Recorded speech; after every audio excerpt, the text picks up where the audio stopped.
quite an unprecedented environment in the lives of people all over the globe. So certain thoughts that came to my mind as a history teacher and as a history researcher and a student. This pandemic period, that is a COVID times, taught me certain things. And I just had a rumination over some of the thoughts that came to my mind. And this take a different turn in the sense that, I talked on pandemics and history during some webinars prior to this, but this lecture is actually different from that.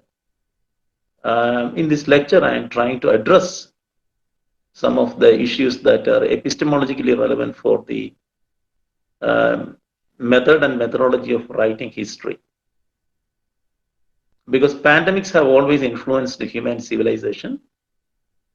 Pandemics definitely influenced the historical processes and changes all over the world.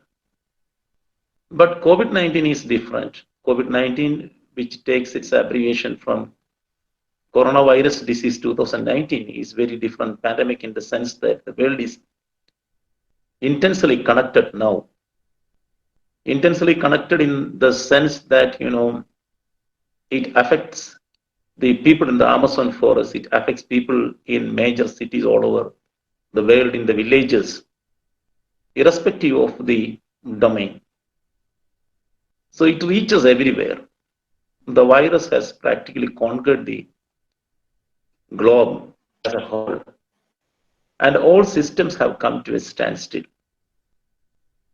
I wish to call this phase of the pandemic as, as a post-period in history, as a post-period in human civilization, like you pause your audio or video instrument or mechanism. The entire life is paused. But when life and life activities are paused, you can see that, new thoughts are coming into the mindscapes of the people. Everywhere you can witness that people are thinking differently. And they are also appearing differently with the mask, in social distancing, in definite cues, differentiating, one person from the other person. And some people being quarantined. So it makes totally different environment. It makes a totally different human environment. It makes a totally different relationship all over the world. But what comes to my mind? My mind is, the ways of thinking of people, right from leaders who are at the top apex governmental positions, state positions, and also to those persons who are too marginalized in the society. Irrespective of the social status, people are thinking ways of overcoming this particular pandemics. Everyone is thinking now to get rid of the unprecedented situation, because this is not a situation like the floods which we witnessed, or the cyclones or hurricanes which witnessed the regions in different parts of the world. Governments are trying the best to find a solution to this.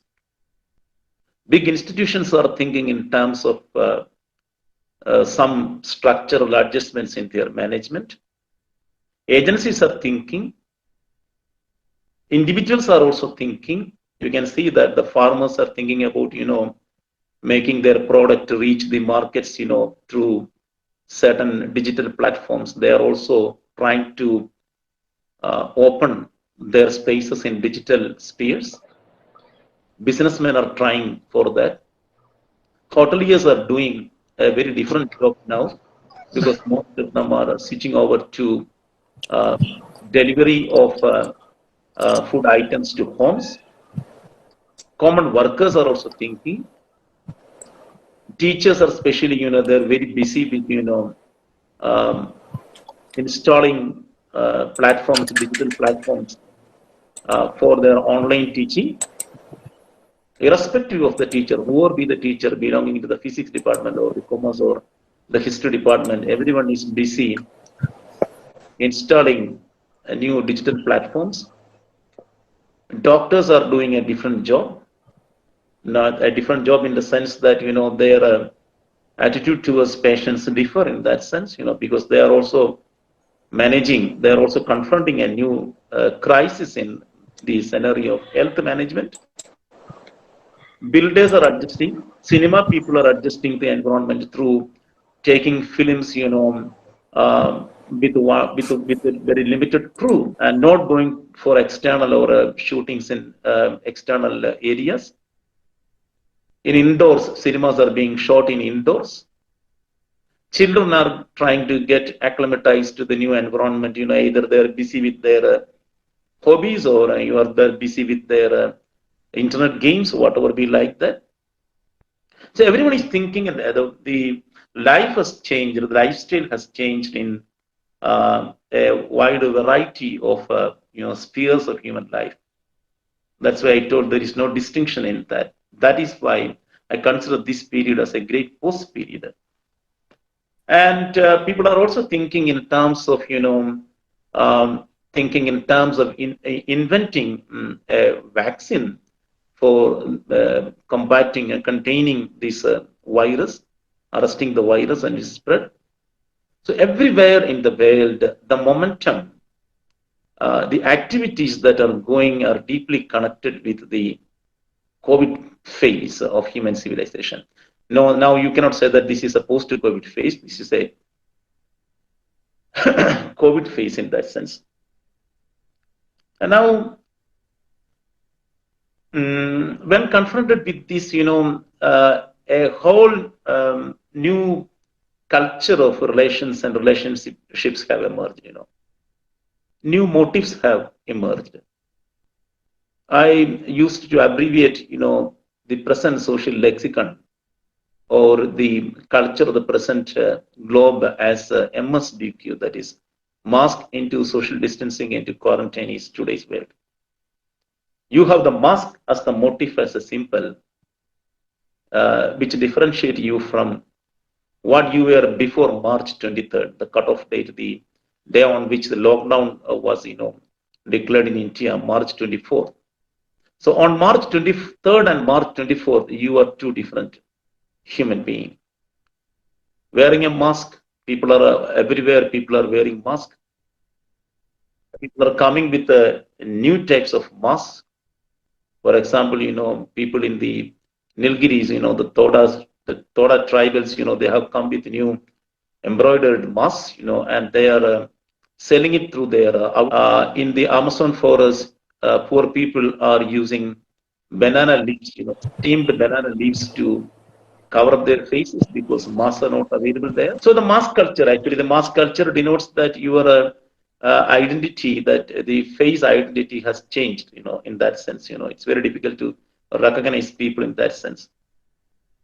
Now you have the social distancing, that is the practice as a therapeutics. We are following social distancing as there is no vaccine to prevent the infection.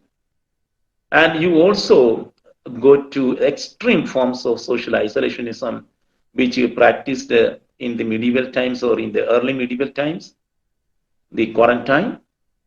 So you see that, a new panopticon has emerged in that sense.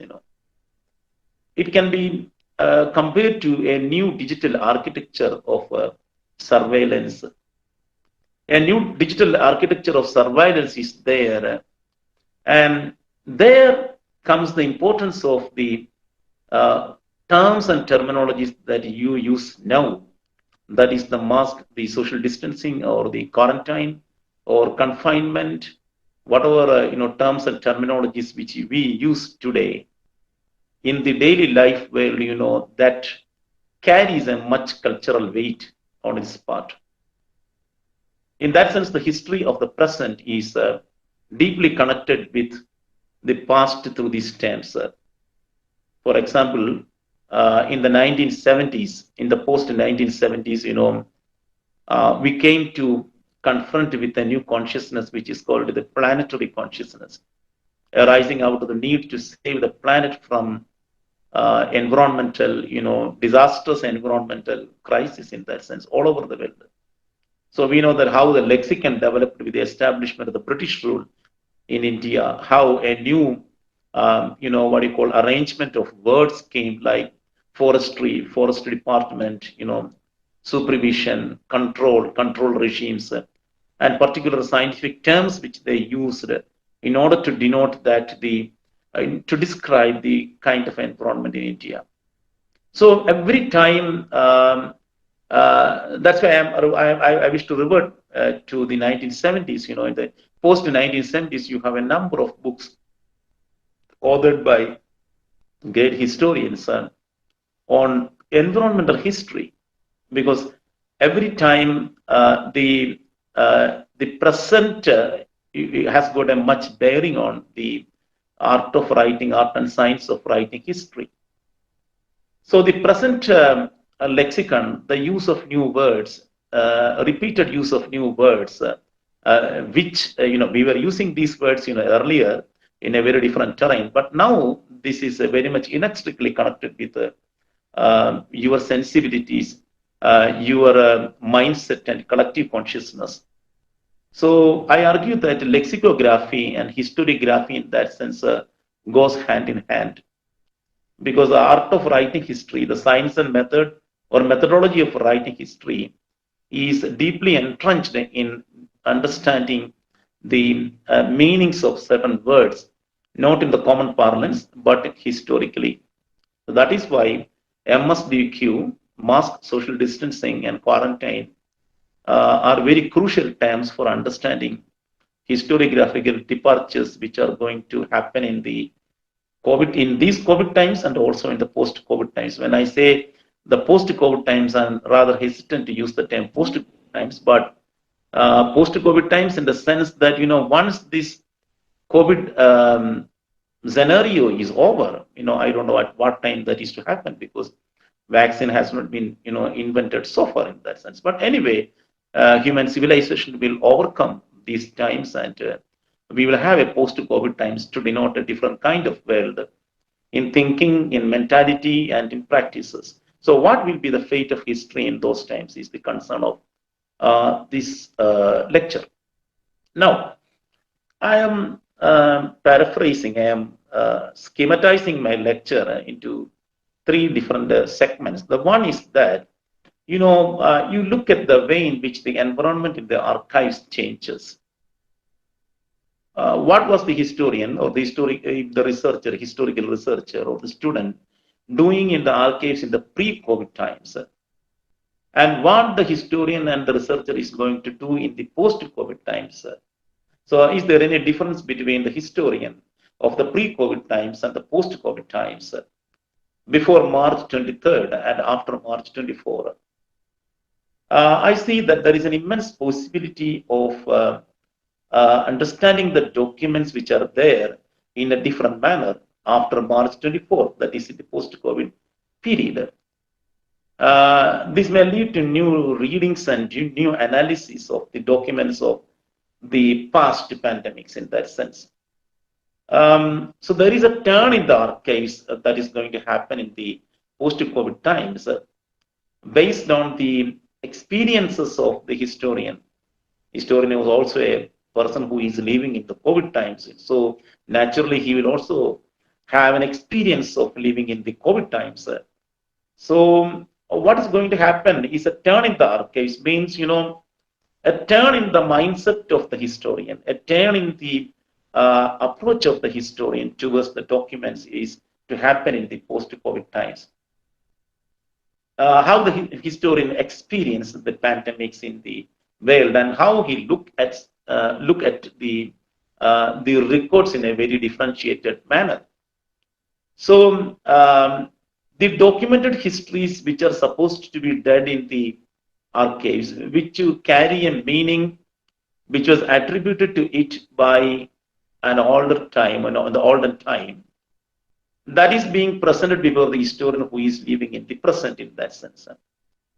So as the pandemic emotion is revisiting the social world, the historian who, for example, a historian who was working in the on before March 24th in the archives, for example, for instance, some historians who are consulting some documents, political documents in the archives before March 24th and coming to the certain documents, in that sense, he come across or very accidentally he chances upon certain documents which are related to the pandemics, for example, malaria in India.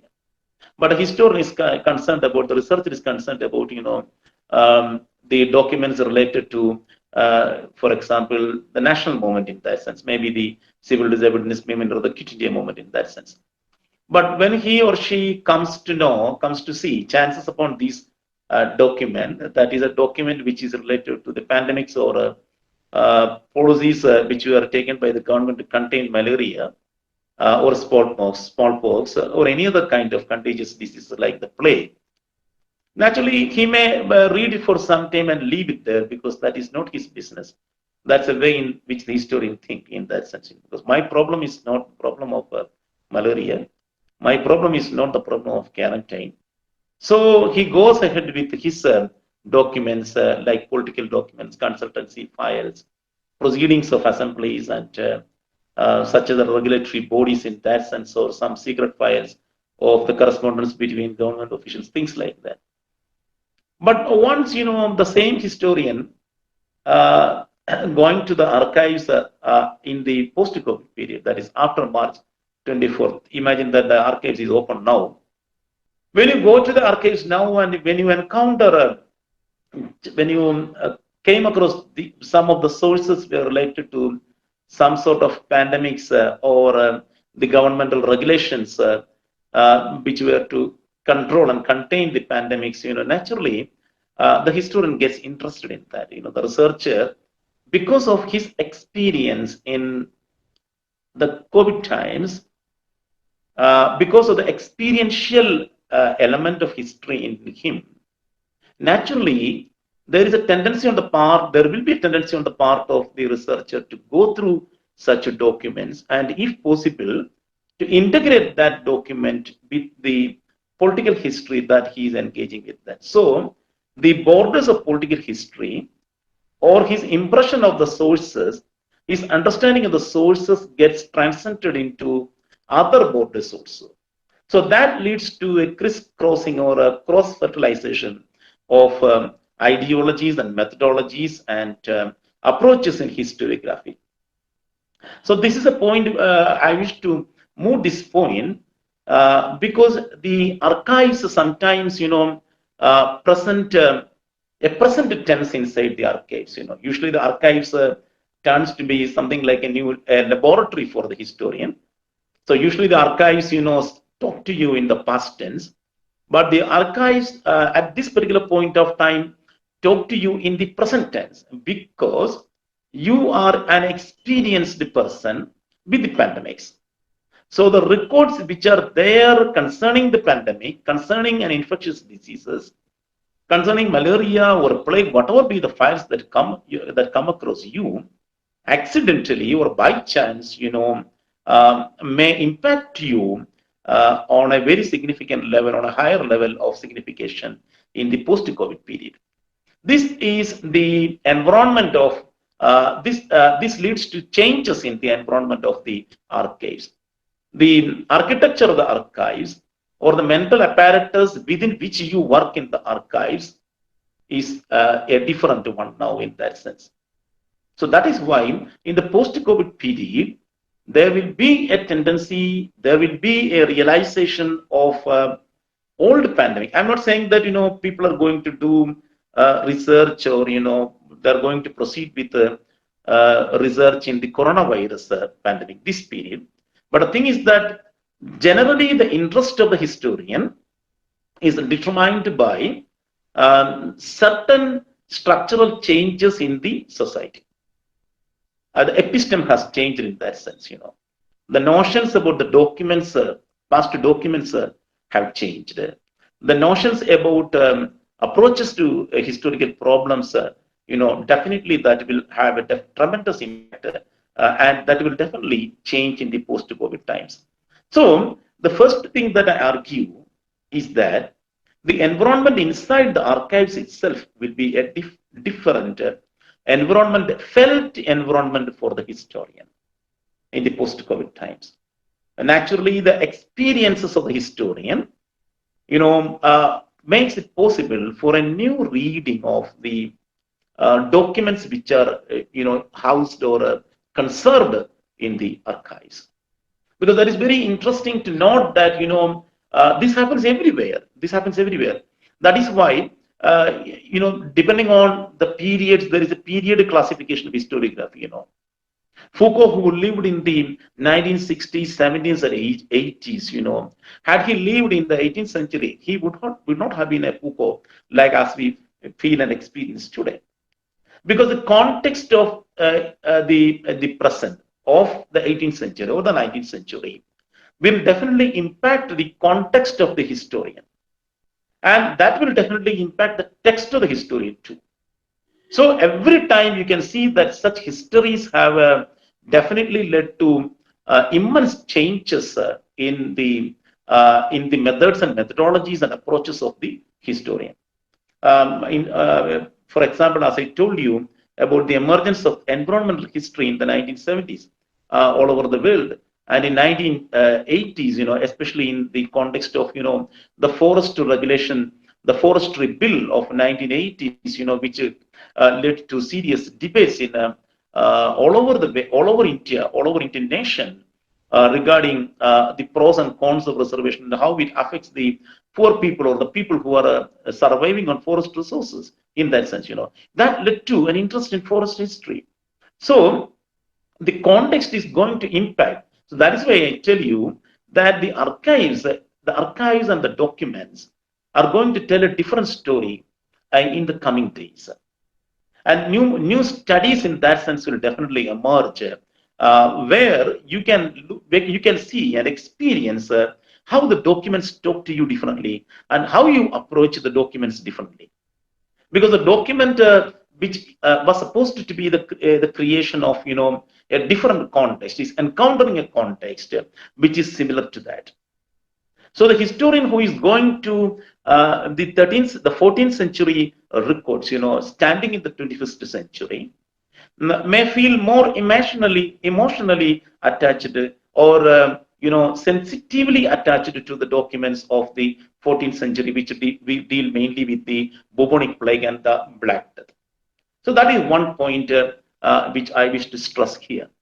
The second is something like turntables in historiography. In the post-COVID times, already you can see that you will come across a lot of quarantine studies, quarantine histories, beautiful works, dealing with quarantine history of the 14th century, 15th, 16th, and 17th centuries are there. Now there will be a reinforcement of the ideology of historiography dealing with such studies in that sense, So the histories of confinement, histories of social exclusion will be coming to the historian, the tables of the historian, in a different manner. So one such study, possible study that is to impact in the post-COVID times is the quarantine studies. Secondly, you can read the earlier forms of histories in a very different manner. For example, a student or researcher who is busy with studying colonialism, the colonialism can be read from a very different note, looking at the colonial policies towards environmental health. I am not saying that no studies have come in so far. There are some brilliant works that deal with the pandemics which spread during the colonial times and how the colonizer or the British administration tried to cope up with that in that sense, also leading to a kind of a racialization of quarantining or racialization of the environment in that sense, So those stories will definitely reappear, and a whole new series of works connected with colonialism. So colonialism will be interpreted on a very different terrain in the coming years. And then individual stories from the past can be brought to light. For example, one branch of discipline, historical discipline, that is to take, a turn. That means a very radical turn is oral historiography, because you get to know about the pandemic experiences of people from testimonies in that sense.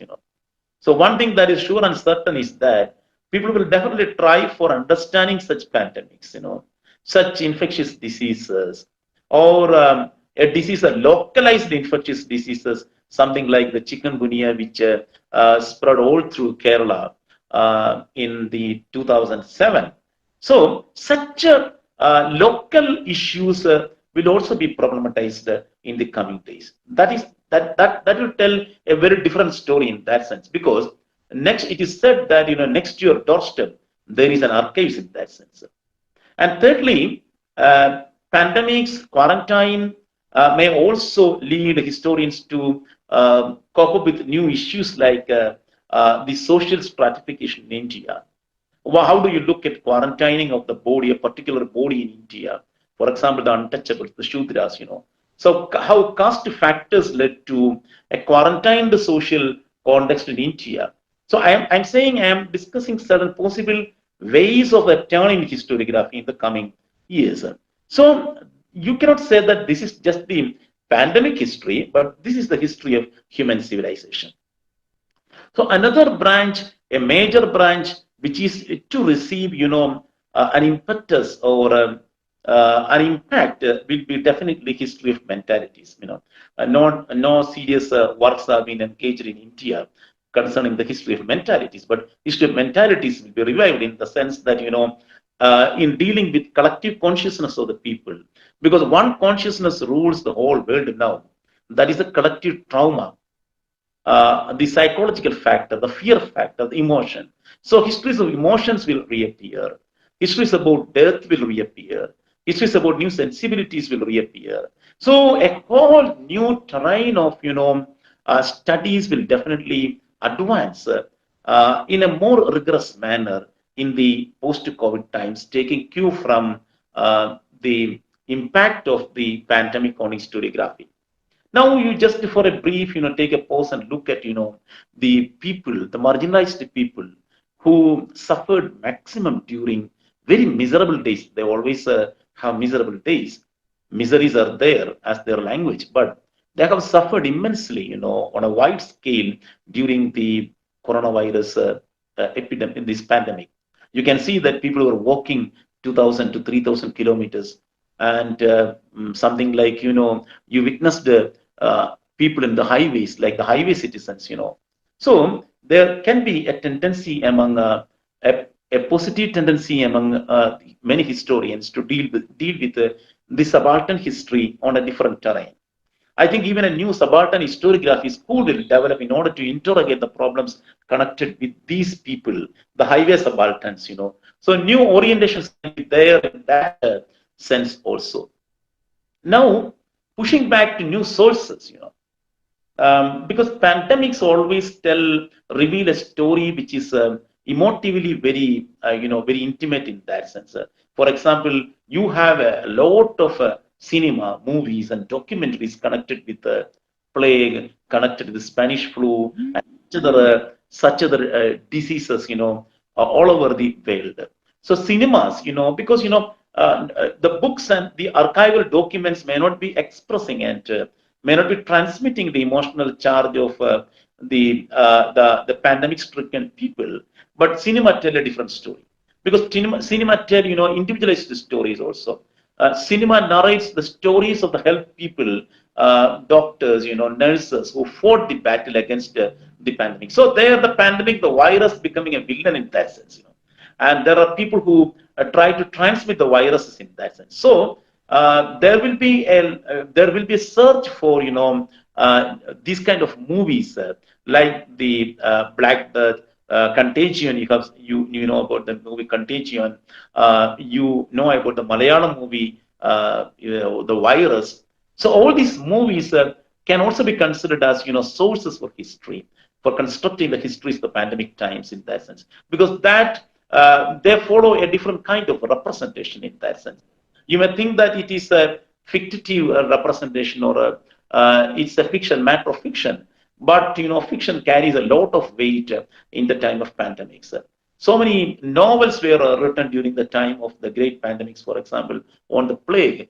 The plague that is written by Camus is an example where you can understand the pandemics from a very emotional level in that sense. A representation, literal representation in that sense. You can also see how Satyajit Ray, directed Ganshatru, a film which portrays the story of a doctor who found that an infected water inside a temple pond is the reason for hepatitis in the area, but he was later, he was actually socially excluded, and he became an enemy of the people in that sense.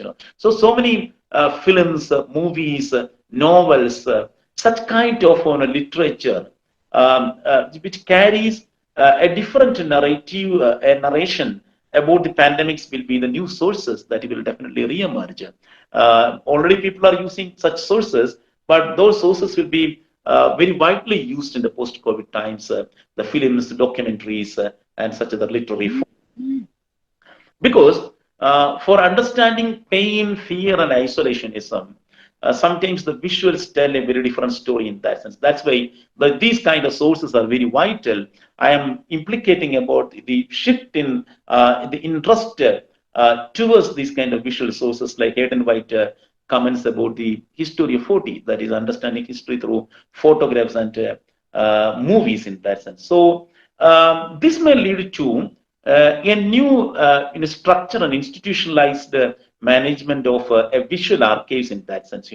So new archives and new museums which embody these emotions most vigorously may also reappear, may appear in the coming days. Not the usual heritage museums that we have now, but museums and archives which record the testimonies of the people of the pandemics in these times. So a whole new set of what you call methods and methodologies will definitely be coming back to history.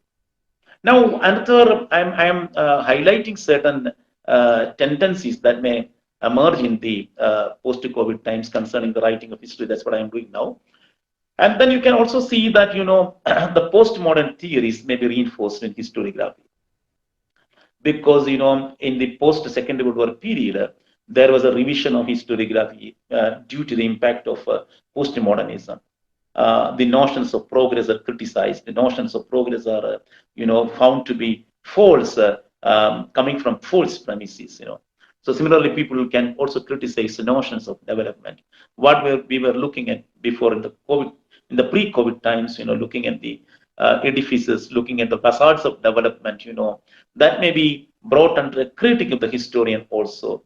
So historian goes to the roots of these problems in that sense. So postmodern methodologies of historiography, which serve the purpose of an emancipatory kind of methodology, may get reinforced in the coming scenario of history writing. And another tendency which I see, that is, ever since the Black Death and Spanish influenza episodes, the discipline history got easily integrated with medical history, in the sense that the boundaries of disciplines are too porous in that sense. So people can move from one discipline to other discipline for understanding the impact of pandemics. The pandemics cannot be understood fully by the historian. The historian will definitely have to to search for the methods and methodologies in sciences also for understanding the pandemics, because pandemics is not not simply a political or social or cultural thing. Of course, it has its manifestations like that, but the pandemics, it carries a lot of science with it. So creation of new histories and studies will be markedly different from the earlier periods, because I understand, as far as I understand, there will be a merging of methodologies and methods from history, medicine, and sciences in that sense. More particularly medicine, and then to the sciences also. So history will be definitely, historical methodologies will be recharged with inputs from medicine, with inputs from other sciences like epidemiology in that sense, to create a new kind of history, in the coming period. That is why I tell the transcending boundaries of historian, because we have seen during the pandemics that how the maps changed in that sense. A person living in Kottayam district, one fine morning comes to understand that he cannot move to Ernakulam district, that because that is closed for the Kottayam people, like that. So, like that, new maps are created in that sense. A person living in India comes to understand that he is living in India with coronavirus. Same time, the people who live in China or Pakistan also, they also live with coronavirus. So now what is the case of these boundaries in that sense? These are all fixed boundaries based on certain political ideals and certain political conditioning of the society. So disciplines, discipline history is to vigorously, transform through imbibing, through adapting to the new methodologies. In that sense, truly interdisciplinary historiography will emerge. Sometimes you feel like that this history writing is not sensible to the conventional historiography in the pre-COVID times. So that is yet another development, possible development that is to happen in the coming days. And more than that, there is also a tendency that there emerges a new narrative for history in the post-COVID times, because the factual histories that you narrate may have, fictionalized statements in it, overtones in it, in the sense that, because largely the history of pandemics, fear about the death, etc. Like Jovana Bose argues in the cultural history of fear, it talks a very different kind of history in that sense. So the narrative of history is also to get transformed in the sense that when you say that, this is a factual history which is solidly based on documents, of the past, rigorous analysis of documents. Even that factual history can have fiction in it, in that sense. So a condition may emerge, in future that a fictionalized history will have more factuality in it than a factualized history. So that may also lead to a new kind of, writing history, the style of writing history, the use of words and the expressive forms of structures also may change in the coming days, because that's why I tell you that a new narrative may emerge in the coming days. So there are chances that history integrate with medical history. We have seen that, many medical surgeons, doctors are writing histories of plague and histories of Spanish influenza, like that. So it will definitely get integrated with science, technology, and finally that history will be connected to the histories of health and restoration of health. Something connected with the health is very important for you to understand. So a branch that may emerge as a distinctive branch in historiography in the coming days may be public health history of public health in that sense, because we have experienced the importance of public health management system, especially in Kerala, in the light of the coronavirus disease and its spread out. So we are what we are today because of the public health management system is so strongly established and institutionalized in our tiny state in that sense. So public health histories, integration of history with technology, science, and medical knowledge will definitely lead to a new branch of historiography, which will definitely create what you call as something like an applied history. Now you have applied chemistry, applied material sciences, like that. Now you will have an applied history also in that sense, because the history that is applied, which narrate a different story of emotions, a different story of sensibilities, a different story of feeling like pain, things like that. So that will be more vital, more significant and crucial in the coming years, coming days. And coming to the theorization of history part, now you, as I suggested and advanced in the introductory stage of my lecture, the body itself becoming a problem for you. How you look at the infectious body. The body will definitely resurface in historiography as a text for many analysis and interpretations. because the body is very significant. The human body is very significant. It is a site of disease and it is a site of, exerting power. Because the body factor, why I'm saying the body factor is that, the quarantined bodies in the medieval times, in the early modern times, revealed certain other prejudices also, in the sense that, a white body was usually considered to be less infectious in the 16th and 17th centuries. So naturally, that body would be quarantined for 10 or 14 days, while a black body or an Asian body or African body was quarantined for 40 days in that sense. So the body, the studies of body is very important in that sense, So new historiographies will definitely address this problem of understanding and analyzing body as a site for investigation. The body itself as an investigation site. These are some of the possible and plausible methodologies which may emerge in the future. And like that also, the confinement, the confinement, for example, Foucault has written, immensely on confinement and how confinement reached and how surveillance, mechanisms, how that meddled with the privacies of individuals, how knowledge was connected, the power in that sense, and who were confined in that sense, and the emergence of the panopticon or the surveillance mechanism. So now you can understand this more intensely, because now your body is also, under surveillance. Be it an infected body or a non-infected body, this is also brought under surveillance in that sense, So a historian of power, a historian of social confinement, in the post-COVID periods may be more advantageously positioned in order to understand, because as I told you, advanced earlier, he is also an experienced body in that sense, The historian or the researcher himself is an experienced person. So that experiential form of knowledge, which the historian received through standing in a particular locale, will be a new input for the historian to turn the tables of historiography in that sense.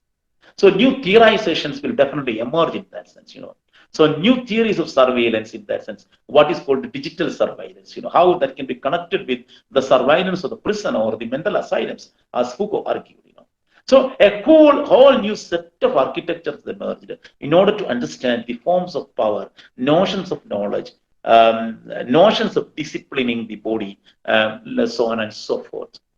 So now another important thing that comes to my mind is that perhaps you may ask me, earlier also pandemics were there.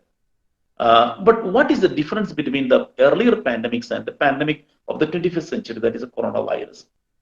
Because there is a possibility that as historians and philosophers advocate these days, they argue these days, like Yuval Noah Harari argues that, what we are going to see or what we want is global integration in that sense.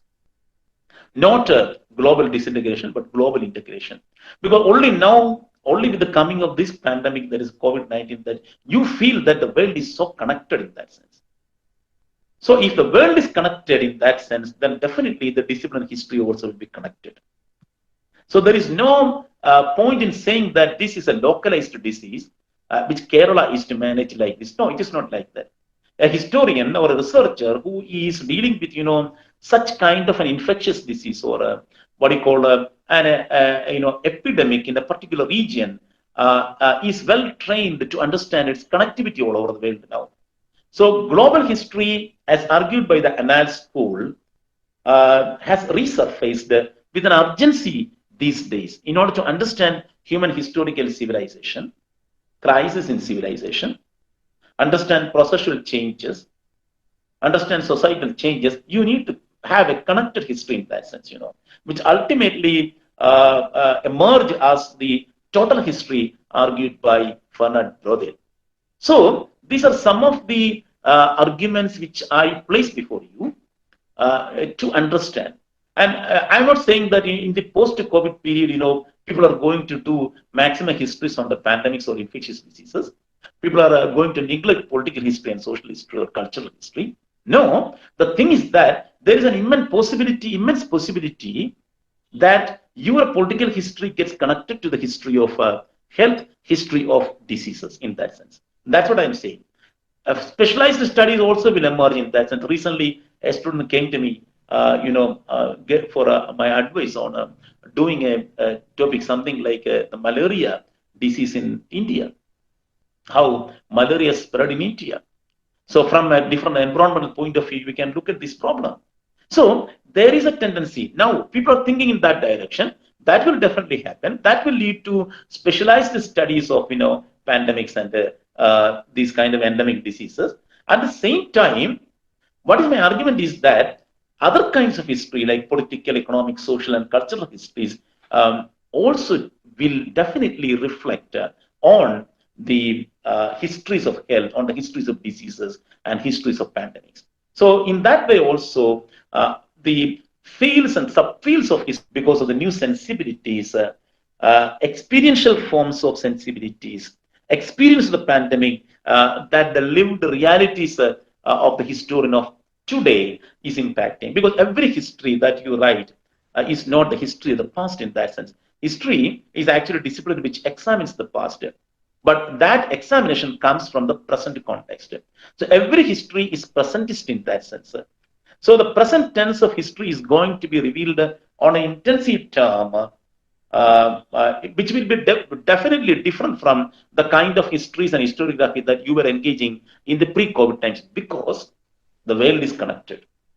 It's a universalization of historiographical, what you call notions will again emerge in that sense, because the virus knows no boundaries. The virus have no maps in that sense. It reaches everywhere. It infects everyone in that sense.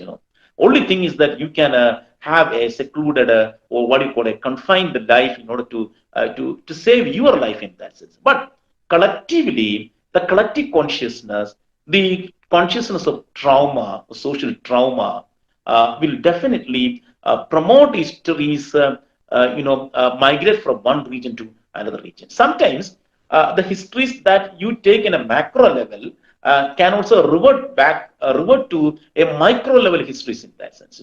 For example, some of the beautiful histories were written in confinement. For example, Brodel wrote Mediterranean while he was imprisoned in prison, and he said, "I wrote Mediterranean for my imprisonment." If there was no imprisonment in the case of Brodel, he said, "I would have written another book in that sense."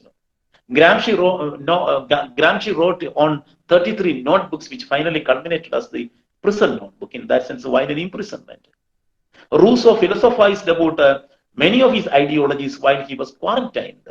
So there are many examples from there. I'm not saying that a historian needs to be quarantined for writing a beautiful history, but I'm saying that the post period gives you immense possibility, immense opportunity to reflect in a very different terrain, and go to different domains in order to write new critical histories, which are seriously different from the earlier kind of conventional histories or non-conventional histories that you were writing. So this intense connectivity will be reflected in historiography also. Virus taught the world that the world is intensely connected. So definitely the pandemics will definitely impact the historiography as it had happened never before in that sense. So a never before experience is there for the historians to ponder into the questions connected with health, death, restorative techniques, medicine, social relations, confinement, and a plethora of documents will be there. So now as a last step, I wish to tell you that, perhaps you may think that, whether the historian is going to write the history of coronavirus standing in the present, because usually there is a tendency for the historian to think that, document become historical only if it matures through, say, for example, 50 years. So what the historian is going to do with the present coronavirus, documents, it's absolutely a nonsensical for the historian. People may think like that. It is not like that. Because what I am arguing is that a document on the virus, a document on the containment of the virus, a document on a death regarding happened in the coronavirus period, what happened just yesterday becomes a historical document today. So you can't say that a document matures with the passage of time. For example, a document has to be created in the 1940s in order to understand its value of history, in these times. No, it's not like that. So that's why I tell you that the present time, the post time, is a great post time for the historian to ponder questions on themes and concepts and problems related to the pandemics. Not only the present pandemics, but also the pandemics which wrecked the life of people, human civilization in the past. Thank you very much.